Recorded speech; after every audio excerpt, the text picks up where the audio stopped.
Te doy la bienvenida a la siguiente lección donde veremos los parámetros de la toma de fotografía y de video. En resumen, aquí son todos los parámetros que tenemos que considerar al momento de nosotros seleccionar la cámara al mismo tiempo que seleccionamos el modelo, ya sea de RPA o de RAW.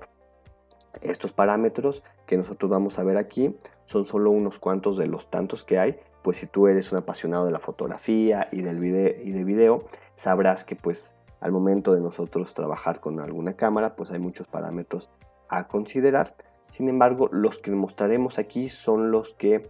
dada nuestra experticia y en los proyectos en los que hemos estado, hemos considerado como importantes para poder hacer la selección de la aeronave y en este caso de la cámara integrada para poder realizar la documentación fotográfica y video y realizar diferentes estudios de investigación donde se apliquen análisis fotogramétricos y poder llevar estos productos hacia los análisis SIG. Además, comentarte que muchos de estos parámetros están más en relación con los RPAs, sin embargo no quita que los ROPs también vayan a utilizar estos parámetros. Esto es más en cuestión de la demanda que se utilizan los RPAs con mayor proporción en los proyectos, pero al momento que nosotros ingresamos a la interfaz y hacemos la configuración de la cámara, vas a ver que muchos de estos parámetros son de similitud. Entonces, los podemos considerar para ambas tecnologías y en esta lección vamos a ver muchos ejemplos con los RPAs, pero también trataremos de incluir la parte de los RAWs. Pasando a la parte de estos parámetros de cámara, los que nosotros vamos a ver aquí es la distancia focal, el IMU o la unidad de medida inercial, la obturación, que es la velocidad con la que tomamos las fotografías con la cámara seleccionada, la resolución y los modos de captura. Cada uno de estos parámetros está relacionado entre sí, por lo cual son imprescindibles tenerlos en cuenta los 5 al momento de nosotros seleccionar la cámara con la cual vamos a trabajar. Al final de la lección veremos algunos otros parámetros que también te pueden ser de utilidad al momento de estar seleccionando la cámara y de también tener en cuenta qué proyecto es el que tú vas a realizar de acuerdo a la investigación o a otro nivel profesional. Ahora sí, respecto de la distancia focal, esta la definimos como la distancia entre el centro óptico del lente y el sensor de la cámara. Esta es una característica óptica de lentes y espejos y está representada en milímetros, lo cual indica el ángulo de visión. Esto nos va a dar una medida que nos va a indicar cuánto nos vamos a acercar a nuestro objetivo a momento de que nosotros queremos retratar algún motivo fotográfico. Algo que tenemos que considerar es que a mayor distancia focal vamos a tener un menor ángulo de visión, por lo cual esta es una de las características que nosotros tenemos que considerar, puesto que si nosotros tenemos una distancia focal tal vez de 200 milímetros, como lo podemos ver en la imagen, pues el ángulo de visión va a ser, o el campo de visión va a ser muy limitado, muy angosto, mientras que si nosotros tenemos un ángulo de visión de 16 milímetros o bien de 24 milímetros, pues va a tener una mayor amplitud para poder retratar tal vez no solo un objetivo, sino poder retratar ya a nivel de paisaje o a nivel de composición de paisaje, como lo podemos ver en estas siguientes imágenes, donde tenemos una distancia focal larga, donde nada más nos permite hacer una toma, en este caso del objetivo, que es esta estructura de casa, mientras que a una distancia focal corta podemos tener una mayor inclusión de información tanto de la casa como de los alrededores y del paisaje en general. Relacionado con la distancia focal también está el tipo de escena que vayamos a tener, puesto que podemos tener escenas de ojo de pez donde tenemos distorsiones hacia las orillas de las imágenes o de algunos objetos,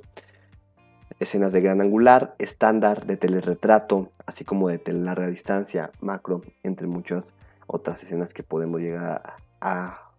obtener. El siguiente parámetro es el IMU o la unidad de medida inercial, que pues es un conjunto de sensores utilizados en el sistema de guía inercial y es un componente principal de los sistemas de navegación inercial que vamos a ver en las aeronaves tripuladas remotamente o los RPA. ¿Qué nos sirve tener en cuenta esto?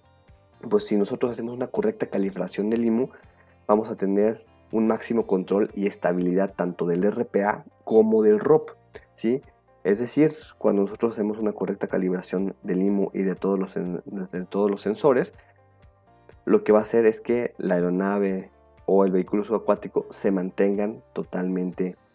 horizontales, equilibrados, que no vayan inclinados o ya sea hacia los lados laterales o hacia enfrente o hacia atrás, y pues eso nos va a quitar mucha información al momento de hacer la documentación fotográfica y la identificación también de algún objetivo que tengamos en particular en el espacio. El siguiente punto es la obturación. Este también es un tema muy importante porque las cámaras que tenemos en los RPAs o que tenemos en los ROP, pues usualmente tienen una obturación arriba de 1 a 500 segundos, lo que nos permite tener una velocidad tremenda para que se pueda congelar el momento y no tengamos no capture el movimiento en este caso, ¿sí? Como podemos tenerlo en obturación de un medio o de 1 a 500, que pues, podemos capturar como tal bien al individuo. En general se tiene una alta capacidad de obturación en las cámaras que están incluidas, pero siempre es importante tenerlo en cuenta para nosotros entender pues a qué nos va a ayudar esta obturación, ¿no? Para empezar, la obturación nos ayuda con el movimiento y la nitidez para tener la claridad dentro de la foto. Esto está muy relacionado con el tiempo que el obturador de la cámara está abierto y pues se mide en segundos o en fracciones de segundos. Si nosotros tenemos un obturador que sea más cercano tal vez a un medio o sea más grande, vamos a capturar el movimiento como lo estamos viendo en las siguientes imágenes. Pero si nosotros tenemos un obturador que va de 1 a 500 segundos o incluso más, como a 1 a 2000, pues vamos a congelar el movimiento, que es lo que realmente nosotros necesitamos. Esta obturación es muy imprescindible porque cuando estamos realizando vuelos de fotogrametría, pues necesitamos tener las imágenes aéreas lo más claras posibles para que se pueda realizar los ortomosaicos, por lo cual la obturación es uno de los puntos culminantes. El siguiente punto es la resolución y el modo de captura. Esto está muy relacionado con los otros tres parámetros y por lo que nos va a permitir es saber realmente a qué altura podemos estar nosotros volando, en este caso las aeronaves, realmente cuál va a ser el ángulo de apertura o el ángulo de amplitud que van a tener las cámaras de tanto los RPAs como los ROP, y así entender realmente qué tanto podemos nosotros tomar y saber a qué escenario nos enfrentamos. Por lo general tenemos el escenario de ojo de pez, que son distorsiones de algunos objetos o hacia alrededor de las fotos, pero pues bueno, esto también está ligado con la latencia de las fotos, velocidad de recepción o visualización dentro del dispositivo. Y esta cuestión de la resolución es muy importante ahorita enunciarla aquí, puesto que en muchas especificaciones que nosotros tengamos al adquirir los modelos nos dice que tenemos a veces fotos y videos en 4K, lo cual no es del todo verdadero, ya que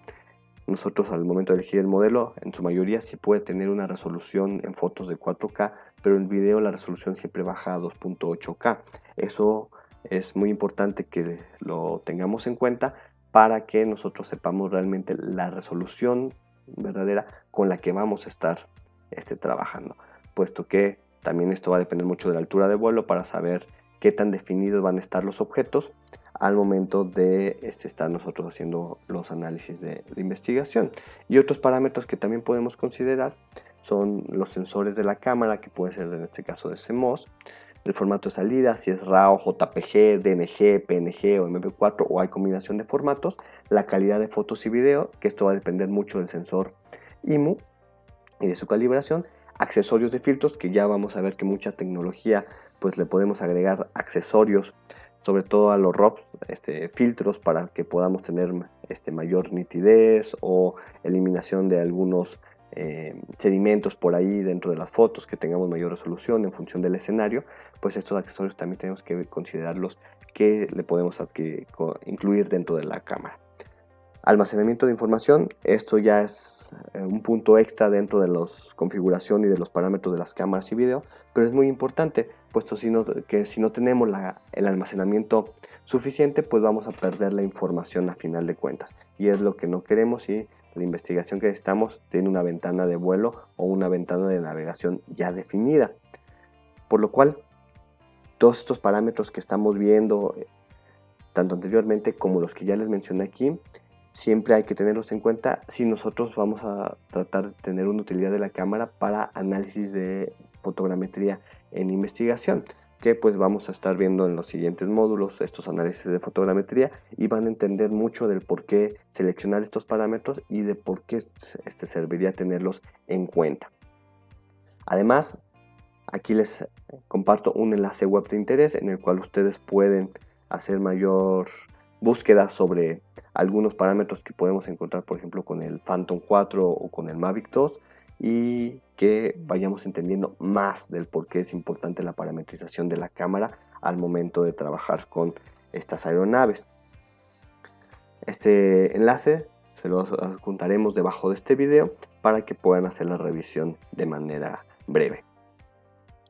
Y al momento siempre de adquirir tanto una aeronave como un vehículo subacuático, siempre es imprescindible tener una identificación de diferentes especificaciones, como los parámetros que les acabo de mencionar, así como también antes de adquirir el modelo,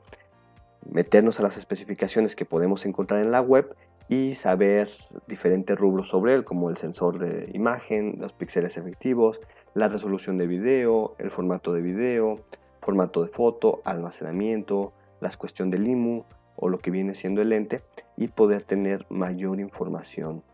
sobre ellos para que nuestra decisión sobre la adquisición de esta tecnología sea lo más acertada posible. Ahora, ya como ejercicio, y también les va a servir mucho esta parte para poder saber qué aeronave o qué modelo les podría servir en investigación, vamos a hacer este ejercicio específico para los RPAs, que es muchas veces con los que se trabajan en proyectos y que tenemos una gran plétora de modelos a seguir, pero a final de cuentas, pues cuál va a ser el modelo correcto que nosotros podemos incluir, y esto también va a estar muy ligado en función de la cámara que vamos a tener. Pues para ello vamos a trabajar con este Excel que les compartimos por parte de CotecGIS, para que ustedes puedan calcular en estas dos aeronaves, en el Phantom 3 profesional y en el Phantom 4, cuál sería la altura de vuelo o cuál sería el GSD, que es el Ground Sample Distance, que es ahorita lo que nosotros denominaríamos en su momento como resolución, ahorita ya se les denomina como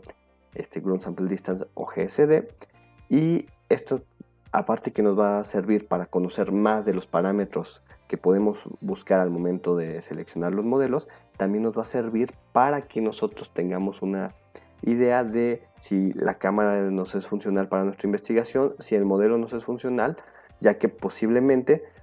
nosotros estemos eligiendo un modelo porque pues ahí vimos que estaba alguien realizando algún proyecto con él y resulta que en el área donde nosotros lo queremos llevar al trabajo, pues no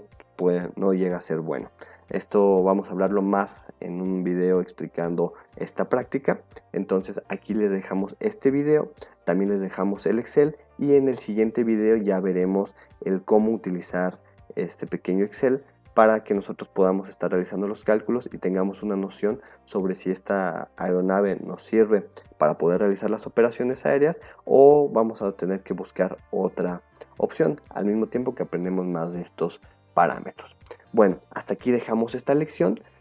No sin antes recordarles que tenemos en el Drive todavía estos artículos, libros, entre más literatura y enlaces web que ustedes pueden visitar y que nosotros